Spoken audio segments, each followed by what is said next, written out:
Way too many people are going into their media interview interactions as if the reporter is out to get them.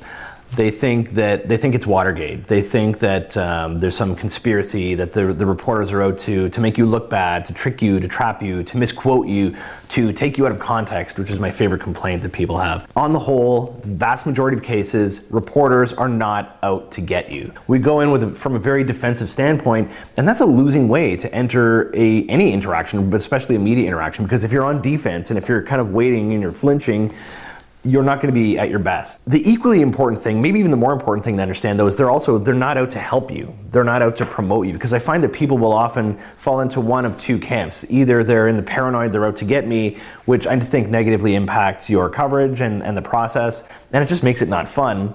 And on the other hand, we have people who, they make it way too fun, and they think the reporter is going to be their buddy, and they're going to be besties and sharing selfies on Instagram, and they say way too much, and they're oversharing. So if they're not out to get you and they're not out to help you, where does that leave you? I think it leaves you in this nice little area in the middle where, if you think about it, you have more control over the outcome than you might think. And if you know how to prepare, if you know what an interview really is and how to manage it and how to handle it, then you can have much more predictable and successful outcomes. All right, now, important caveat.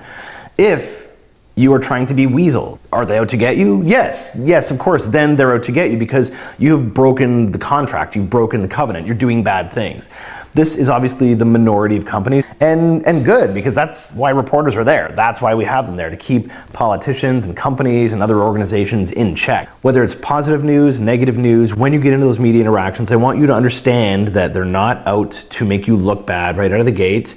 They're not out to help you. And I think when we understand those two things and internalize those, and when you do the homework and understand what a media interview really is and how you're supposed to handle it and manage it, then I think you're going to allow yourself to have better outcomes, more predictable outcomes, and more successful media coverage. We'll cover more topics on this down the road, but for the day, this is the big one I want you to understand. They're not out to get you. They're not out to help you.